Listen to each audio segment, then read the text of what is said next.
Bienvenidos todos a este gran evento que tenemos preparado para todos ustedes. El día de hoy nos toca el honor de iniciar con la doctora Janine. Su servidora Verónica Leiva Picasso será la moderadora de aquí de la ponencia. Estaré al pendiente de aquí de todas las preguntas que quieran hacer al respecto. Por favor, si lo pueden hacer a través del chat para no interrumpir a la doctora. De igual forma, también al final yo voy a ir recabando todas las preguntas y al final se las haremos a la doctora para que nos pueda responder. La ponencia consta de 40 minutos de presentación y al final tendremos 20 minutos para preguntas y respuestas. Vamos a iniciar. Me permito leer la semblanza de la doctora.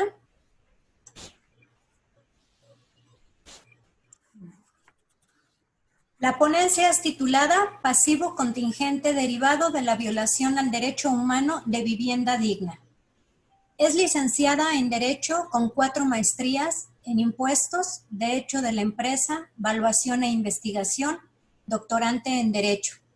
Asimismo, cuenta con 2 especialidades, una en Derecho Constitucional y Amparo, otra en Propiedad Intelectual. Es corredora público número 19 en la Plaza del Estado de Jalisco. Es mediadora y titular del Centro Privado 46, acreditado por el Instituto de Justicia Alternativa en el Estado de Jalisco. Ha sido galardonada por la revista Defensa Fiscal, así como ponente en diversos congresos en materias tributarias, valuación, derecho mercantil y competencia económica. Es coautora de diversas obras literarias, entre ellas El derecho desde una perspectiva de género, La competencia económica, un debate constante de derechos humanos, y autora del libro Daño moral, presupuestos y valoración. Es miembro de la Barra Mexicana del Colegio de Abogados AC, del Colegio de Corredores Públicos del Estado de Jalisco, de la ICC International Chamber of Commerce, Capítulo México y Abogadas de México. Damos la bienvenida a todos ustedes a este simposio y le damos la bienvenida y el agradecimiento a la doctora Janine. Muchas gracias, maestra Verónica. Gracias a este gran congreso, al maestro Nezahualcóyotl, a la Federación de Colegios de Evaluadores, en especial también a Dulce Zambrino, que ahora nos acompaña, a nuestro presidente y ahora sí que a todos los participantes que nos acompañan. Muchas gracias por estar aquí. El día de hoy vamos a entrar sobre un tema de gran importancia, no solamente para nosotros los evaluadores, sino para la población en general. ¿Por qué? Porque estamos hablando de la violación de un derecho humano. Recordemos que los derechos humanos son inherentes a las personas por la dignidad que tenemos.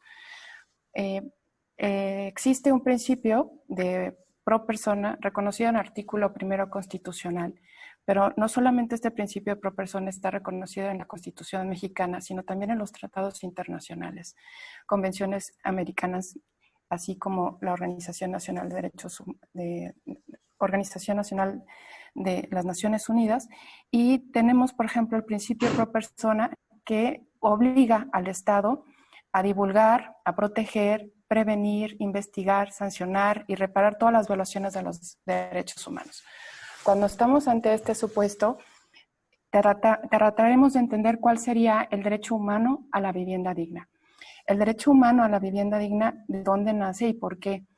De ahí que nosotros plantearemos si efectivamente o no se puede generar un pasivo contingente para que en su momento, si somos señalados en un juicio, ya sea de parte o auxiliando al Poder Judicial Federal como peritos, o al fin y al cabo a lo mejor eres nombrado por el Estado, porque también recordemos que uno de los demandados puede ser el Estado, porque él es el que, en principio, es el que tiene que garantizar, proteger y prevenir, sancionar y reparar, que es donde entra la violación del derecho humano.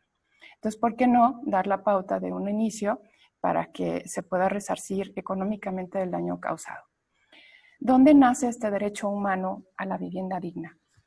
El derecho humano a la vivienda digna nace precisamente de un protocolo, en este caso es una convención primero, pues somos parte, ¿no? Como México, de la Convención Interamericana de Derechos Humanos o Convención Americana de Derechos Humanos, y de ahí, pues entonces se da un Pacto Internacional de Derechos Económicos, Sociales y Culturales.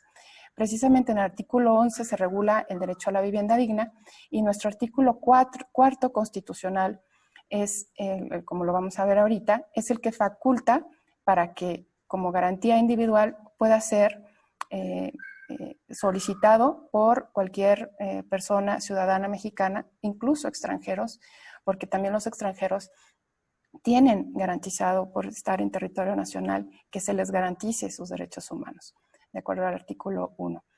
De ahí que la Convención Americana de Derechos Humanos, nosotros como país, México, estemos adheridos a dicho pacto, igual al Pacto Interamericano de Derechos Humanos y a la Declaración Universal de Derechos Humanos, donde en el artículo 25 también se garantiza. Si bien es cierto, todavía no hemos, como país, el protocolo facultativo hecho válido ante el Senado, no significa que no tengamos por qué cumplirlo, y eso lo vamos a ver en un caso que justo es parte de la ponencia. El artículo 4 constitucional nos dice que toda familia tiene derecho a una vivienda digna y decorosa. De ahí que el constituyente, cuando estamos hablando del constituyente permanente, es cuando en la Constitución se formó por parte de los senadores y diputados, dejaron claro que es fundamental el tener una vivienda digna también para contar con otros derechos fundamentales, como el derecho a la salud. Entonces, no tenemos, lo que es la dignidad humana es como tal, por el hecho de ser personas, lo tenemos. Tenemos derecho a gozar de otros derechos fundamentales. De ahí que no esté negado el derecho a la vivienda digna. El artículo 25 de la Declaración Universal de Derechos Humanos le pide a los estados que se garantice un nivel de vida adecuado, tanto para la familia, así como garantizar la salud y el bienestar. Cuando estamos hablando de alimentación y vestido, si bien es cierto, está parte de los alimentos, de lo que la vivienda es parte de ello, y eso se tiene que estar seguro de que no está más que como una declaración. El problema está cuando lo podemos hacer patente y que todos lo tengan. De ahí que ahorita se explique cómo sí se puede lograr. El Pacto Internacional de Derechos Económicos, Sociales y Culturales, como lo explicamos en el artículo 11, dice toda persona tiene derecho a un nivel de vida adecuado para sí y para su familia. Nuevamente, hablamos de vivienda adecuada. Solamente los estados pueden estar obligados a ello. Vamos a ver que no.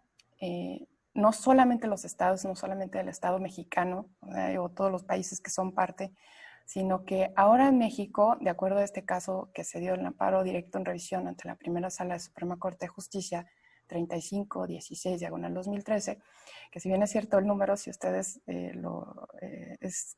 no es reciente, el problema es que se resolvió aproximadamente hace unos 4 años y el efecto ha sido brutal, no solamente para el Estado en sí mismo, sino para las empresas desarrolladoras de proyectos de inversión, y es uno de los temas de lo que es nuestro Congreso internacional y nacional. ¿Qué pasó en este caso? Justo una desarrolladora celebra un contrato de promesa de compraventa sobre un departamento con cocina, comedor, estancia, terraza y 2 recámaras funcionales en Bahía de Banderas, Nayarit. Estamos hablando de una de las playas más importantes mexicanas. El comprador, en este caso, que reclamó la ilicitud en el objeto indirecto del contrato. Para poder entender qué es ilicitud, es porque es contrario a las leyes de orden público. Estamos hablando que él argumenta que se le viola su artículo 4 constitucional, que es el que lo faculta para poder exigir este derecho subjetivo tendiente a que se le respete tener esa vivienda digna. ¿De acuerdo a qué? Porque siempre que se tiene que ligar algún derecho establecido en alguna ley, como en este caso es un reglamento, es en el 84, 85 y 86 del Reglamento de Desarrollo Urbano y Construcción del municipio de Bahía de Banderas, Nayarit, porque el departamento, él había contratado con 2 recámaras funcionales, pero le habían entregado un departamento con una recámara y un cuarto oscuro. Para él, el efecto era que tuviera 2 recámaras, no un cuarto oscuro, sino que tuviera para él, lo que entendía el comprador, era de que tenía ventanas. ¿Se fijan? Aquí el punto clave serían las ventanas. ¿Por qué? Porque si ese cuarto oscuro no tenía ventanas, entonces no tenía iluminación natural y no había ventilación. En el caso, llegó a la Suprema Corte de Justicia de la Nación porque previamente un colegiado le había negado el amparo para declararse que era ilegal o nulo ese contrato de promesa y compraventa, porque se argumentaba que existía un principio fundamental de pacta sunt servanda, es decir, la voluntad de las partes es la ley, y si se había pactado independientemente 2 recámaras, independiente si tenía o no tenía ventilación, no tenía por qué alegar el artículo 4 constitucional, además de que era un departamento de lujo que, para efectos del tribunal colegiado, de este ente superior del Poder Judicial, no se consideraba a la vivienda digna dentro del ámbito de protección para efectos de un departamento de lujo, pero sí para la vivienda de qué carácter popular. Dice, el artículo 4 solamente son para aquellos de la vivienda popular, es decir, que no cumpla con ciertas condiciones de lujo como lo que tú como comprador tuviste, y entonces a ti no te aplica. En principio cayó en un error, porque justo todos somos iguales ante la ley independientemente de la capacidad económica de pago que tengamos. Y entonces él llega a la Suprema Corte y alega, oye, ahora un colegiado me está alegando, independientemente que no me estudió el objeto de la ilicitud, que fue la violación del derecho humano a la vivienda, ahora está argumentando que yo no tengo derecho a la vivienda digna de acuerdo a lo que la Corte Interamericana, los protocolos, incluso nuestra propia Constitución me reconoce como vivienda digna. De ahí que la Suprema Corte dice, ¿sabes qué? Atraigo el asunto y voy a estudiar a qué se considera vivienda digna. De ahí la importancia. ¿Qué se considera este derecho humano? Es progresivo. No le puedes, progresivo es que lo que ya se te concedió no se te puede quitar en la segunda. Es decir, si el derecho humano siempre va a ser para beneficiarte pro persona y en caso de que se esté contemplado ese derecho no se puede negar, ¿no? Como el caso de que el hecho de que fuera un departamento de lujo no aplicaba, aplicaba el artículo 4, eso sería regresivo, contrario a la progresividad. Entonces, no podemos aplicar ese criterio de regresividad que te está aplicando el Tribunal Colegiado. Nosotros, Suprema Corte, vamos a aclarar que efectivamente sí aplica independientemente del poder adquisitivo. ¿Por qué? Porque independientemente de que del poder adquisitivo que tengas o no, todos somos iguales frente a la ley independientemente. Por otro lado, dijeron, bueno, es que no que solamente las autoridades son las que cometen violaciones a los derechos humanos, y la Corte en 2 amparos en revisión, en el 2, diagonal 2000 y 1621, diagonal 2010 de la primera sala también, aclara que efectivamente no solamente las autoridades son responsables de la violación de un derecho humano, sino también las personas físicas o personas morales, que en este caso estamos hablando de la constructora, de la desarrolladora de vivienda, y entonces habría que proteger a la ciudadanía contra esos actos de particulares. Y por eso en la reforma del 2011 se hizo ese amplio margen para que cualquier persona que se sintiera violada de sus derechos humanos, no solamente del Estado, sino también de los particulares. ¿Por qué? Porque esos privilegios de los particulares también pueden dañar de manera directa o indirecta los derechos humanos. ¿Qué se considera vivienda adecuada? Ahora sí, al tema central. Bueno, la Corte dijo, no debe aplicarse solamente a viviendas de interés social o un sector de la población, sino que debe estar presente en todo, porque así lo ha definido la Organización de las Naciones Unidas, y dice, ¿qué es vivienda digna o adecuada? Significa disponer de un lugar donde poderse aislar si se desea, espacio adecuado, seguridad adecuada, iluminación y ventilación adecuadas en relación con el trabajo y los servicios básicos. Todo ello a un costo razonable. Bueno, cuando estamos hablando entonces del derecho a la vivienda digna, incluye lo que es privacidad, seguridad, espacio adecuado, iluminación. Cuando estamos hablando de este espacio mínimo por persona, tiene que atender a la superficie del terreno, volumen, capacidad y número de habitantes. Ahí que no solamente abarque un derecho económico, ¿no? sino atendiendo las necesidades especiales de cada familia. Los principios de higiene de la vivienda emitidos por la Organización Mundial de la Salud en Ginebra en 1990 señala que debe contar con salvaguardias estructurales contra la transmisión de enfermedades, entre lo que se incluye habitaciones con adecuada ventilación para evitar el contagio de enfermedades, que la vivienda bien diseñada, construida y ventilada, libres de sustancias tóxicas e irritantes, que reduzcan riesgos inclusive de cáncer, respiratorias crónicas y reducir al mínimo los factores nocivos de estrés psicosocial, por lo que las viviendas deberían contar con suficiente espacio habitable, bien ventilado y alumbrado, decentemente amueblado y equipado, con un gran razonable punto de privacidad y comodidad. De ahí que haya un estándar mínimo que te exige ese derecho humano. ¿Se fijan? Cuando estamos hablando de derechos humanos, como lo estaba hablando, es un deber de que, en principio, del Estado garantizar que la población la tenga. Segundo, que lo que son las empresas desarrolladoras de vivienda garanticen un estándar mínimo. Aquí fue en este asunto, amparo en revisión 35-16/2013, donde la primera sala empieza ya a fijar un derecho progresivo, que ya no es progresivo, entonces ahora sería totalmente obligatorio, independientemente que exista o no este protocolo facultativo, porque ya está reconocido como derecho humano en una convención internacional. Y entonces, ahí es donde ese estándar mínimo dice cuál va a ser, que tenga una infraestructura básica adecuada que proteja la humedad, la lluvia, el viento, así como riesgos estructurales con instalaciones sanitarias y de aseo, un espacio especial para preparar e ingerir los alimentos, espacio adecuado para descanso, iluminación y ventilación. Que cumpla con una normatividad. ¿A qué normatividad es la reglamentaria del artículo 4 constitucional? Es la Ley de Vivienda. En el artículo 2, precisamente, nos habla de que contemple aún con criterios para la prevención de desastres. Ojo, que muchas viviendas están sobre territorio muy vulnerable para efectos de desastres y no hay una protección realmente física de los ocupantes, precisamente por los elementos naturales son potencialmente agresivos.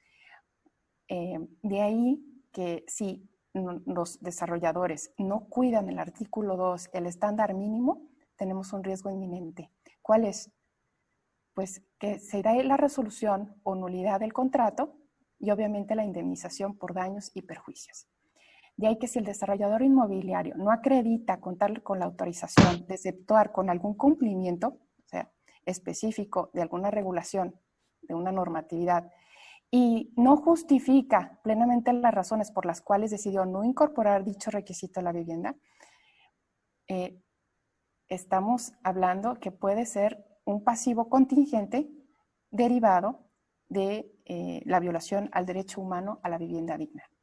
De ahí que en este caso le dio partida, o sea, nos da la oportunidad a todo aquel víctima del delito al derecho humano a la vivienda digna de poder reclamar ante los tribunales justo cuando se dañe inclusive lo que es un derecho humano ambiental y alguna situación específica de la construcción del terreno, bueno, de la construcción en el terreno específicamente hablando, que no se cumpla con volumen y capacidad de número de habitaciones de acuerdo al número de personas y superficie, ¿no? Por decir, que no haya agua potable, que no haya alcantarillado y evacuaciones de basura, que no se proteja con el tipo de material usado contra el calor, el frío, la humedad, el ruido, los incendios, o o bien que no se evite propagación de enfermedades. Y fíjense el efecto, está obviamente con la ayuda de peritos,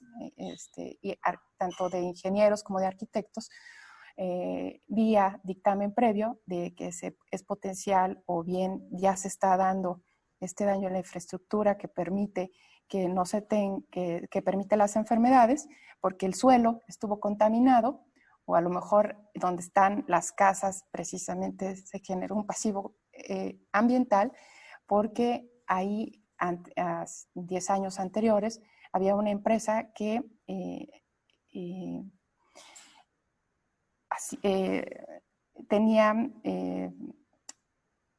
emitía contaminantes tanto al suelo, que hizo que posteriormente ese suelo, derivado de esas emisiones, pues provocara enfermedades a las familias que estaban bajo un techo que tiene un terreno que está contaminado, por ejemplo, ¿no? ¿Cuáles son las obligaciones entonces de los promotores y desarrolladores inmobiliarios? Precisamente asumen la obligación de desarrollar vivienda, ¿no? Sí, pero un techo, nada más, no. Tienen la obligación de cumplir con todas las normas de derechos humanos, en particular, como en este caso, el derecho a la vivienda digna, y porque es una expectativa que cuando va a celebrar el contrato cualquier persona, es que se cumplirá con la normativa aplicable. Y normativa aplicable no solamente es la ley de vivienda, sino estamos hablando de, como lo dijimos, del artículo 4º constitucional, de la Convención Americana de Derechos Humanos. Estamos hablando de los pactos económicos, sociales y culturales y ambientales, de los famosos DESCA, de que se cumplirá ahora sí con la ley especial, que es la ley de vivienda, y demás normativas que los estados y ayuntamientos especifiquen para proteger ese derecho. Bueno, cuando estás entonces ante esta contingencia derivada porque no cuidaste esas normas específicas para que lo que se considere el derecho a la vivienda digna, entonces estamos hablando de que podemos tener un pasivo contingente, en donde sobre los propios contratos de promesa de compraventa o contratos de compraventa misma. No habría que olvidar que cuando el Estado parte, en este caso México, a través de, o a lo mejor de el ayuntamiento específicamente hablando, otorga licencias de uso de suelo específicamente para la construcción de algún proyecto, ya sea de vivienda o de cualquier otro, estamos hablando que también pudiera existir una violación potencial de derechos humanos. ¿Por qué? Porque estás ante una comunidad indígena a lo mejor y no se le respetaste sus derechos, independientemente ahora sí, a una vivienda digna sería no le respetaste el derecho a estar debidamente informado o a un derecho ambiental, entonces ya pudiéramos tener problemas. Y nuevamente, otro pasivo contingente. No significa solamente un contrato de promesa de compra-venta, sino porque aquí, si te fijas, estás dañando los derechos de un tercero, que si bien es cierto, no es el dueño de la tierra, a lo mejor sí es vecino, u otro a lo mejor es usuario de los derechos de la tierra. Encontremos también algo súper importante que hay que definir, que por ejemplo, en otras legislaciones, tenemos, por ejemplo, Bolivia, el Ecuador, tenemos al Pachamama. ¿Qué es el Pachamama? Es la tierra como sujeto de derechos. Y cuando estamos hablando a la tierra como sujetos de derechos, es un ente que confluyen otros tipos de derechos ambientales, donde la protección va más allá como sujeto de derecho. México aún todavía no tiene como sujeto de derecho a la tierra como tal, de ahí que ahora haya pueda darse problemas porque este derecho humano a la tierra misma como tal y de respetar los derechos ambientales trae una contingencia porque ese derecho está reconocido en en la Convención Interamericana como un derecho de los pueblos. Y cuando sea dañada el derecho ambiental por un proyecto de carácter de vivienda o a lo mejor de la estructura del Estado y esté inmiscuido algún pueblo indígena, pudiera alegar su violación a los derechos de la tierra como tal, como el Pachamama, como un sujeto de derecho, independientemente de la persona.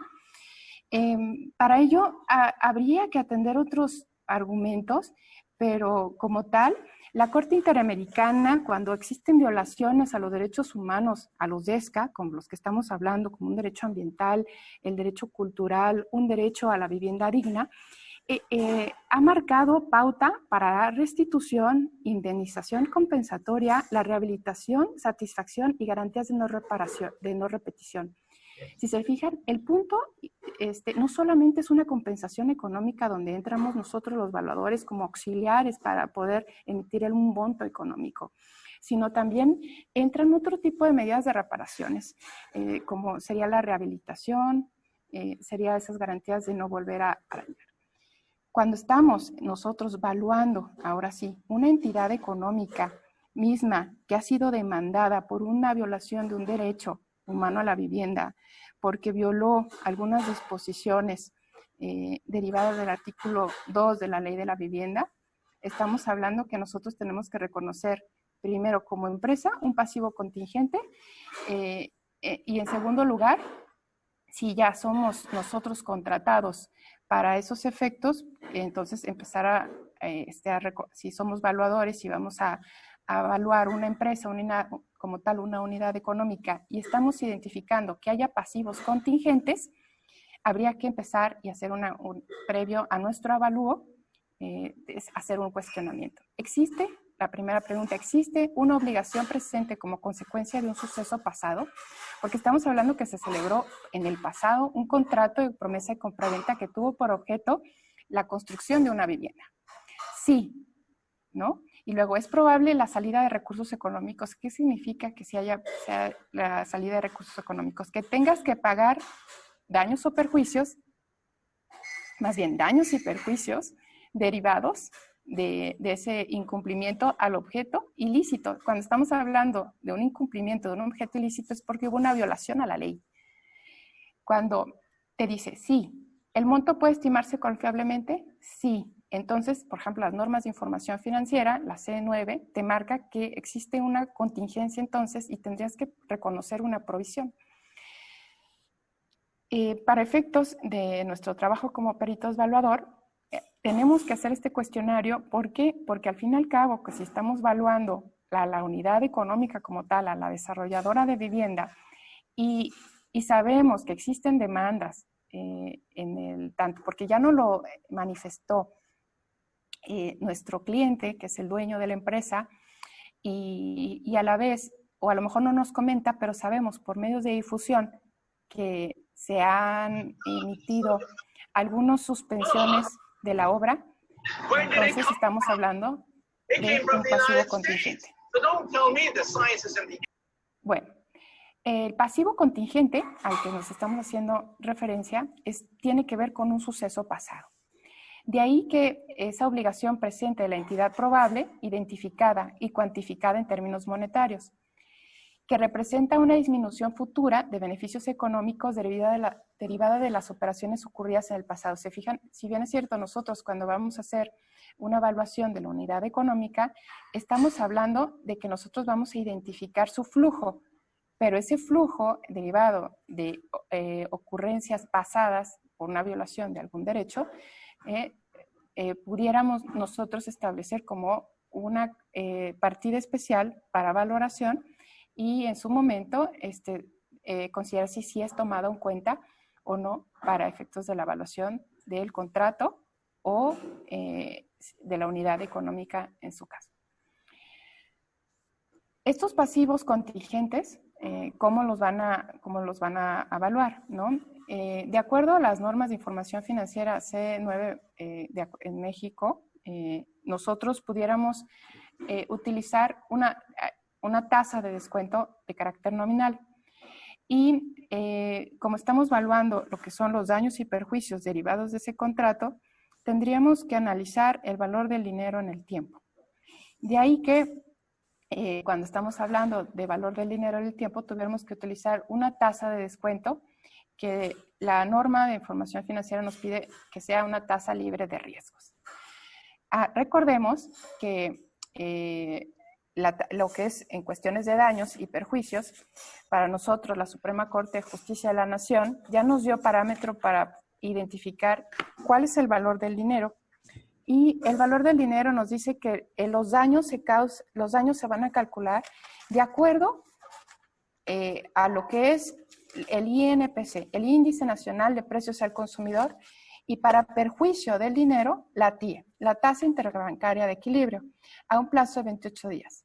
¿Por qué? Porque cuando estamos aplicando lo que es los daños para efectos del valor del dinero, radica en esa pérdida del poder adquisitivo con relación a dicha cantidad. Y precisamente nuestro Índice Nacional de Precios al Consumidor, que está previsto en el Código Fiscal de la Federación, pues toma en cuenta lo que es la canasta básica. Y precisamente ese poder adquisitivo se genera o se demerita en función de la inflación, y es el primer supuesto que pudiéramos nosotros tomar en cuenta para efectos de considerar los daños en el dinero. El perjuicio, ¿no? El perjuicio, que serían esas ganancias lícitas que tendría en su momento, en este caso, dejó de ganar, y que por haber invertido ese dinero en esa casa, o en esa casa que no cumple con la vivienda digna, y habría que determinarse el rendimiento que pudo haber generado ese dinero en un plazo determinado, que en este caso nosotros nos vamos a tener que identificar con la fecha de celebración del contrato y la fecha de la sentencia, es la que está ordenando devolver el monto del dinero. Y vamos a tomar en cuenta la tasa intercambiaria de equilibrio para efectos de México. Para efectos de si este asunto se va a la Corte Interamericana de Derechos Humanos porque no se siente la víctima, en este caso a la que se le violó su derecho humano a la vivienda, va a tener todavía expedito su derecho para acudir ante la Corte Interamericana de Derechos Humanos y reclamar, en su caso, ese DESCA, ese derecho económico, social, que es la vivienda digna, o si estamos hablando, por ejemplo, de una comunidad indígena que ya acotó los medios de defensa necesarios en México por el desarrollo de una infraestructura que dañó, en su caso, el Pachamama, la tierra, su derecho también a estar debidamente informado de esos proyectos de inversión, también tiene 6 meses para acudir ante la Corte Interamericana y poder reclamar la reparación integral del daño. Es decir, que se le recupere el valor de la tierra y, que se le recupere esa tierra, y a su vez que haya una rehabilitación y haya una garantía de no repetición para que el Estado no le vuelva a generar. También, en su caso, la víctima, en este caso, el ciudadano, la ciudadana o las familias afectadas por esa vivienda que no cumplió con la ley de vivienda y como tal con la Convención Interamericana de Derechos Humanos y el artículo 4 de la Constitución, pueda también acudir ante la Corte Interamericana a reclamar ese derecho a la vivienda digna. ¿Cuánto plazo tiene? Tiene un plazo de 6 meses, siempre y cuando haya agotado todos los juicios o medios de defensa que nos especifican nuestra legislación. Bueno, aquí a grandes rasgos, para no aburrirlos, es lo que es parte del proyecto, de lo que se está trabajando actualmente para poder empezar a ir avanzando para hacer una realidad los derechos humanos, no solamente los civiles, sino también aquellos que tengan que ver con un derecho progresivo, y poderlo reclamar no solamente ante el Estado, sino también ante la propia Corte Interamericana en caso de que el Estado no cumpla con su medida de protección y prevención de violaciones de derechos humanos. Muchas gracias.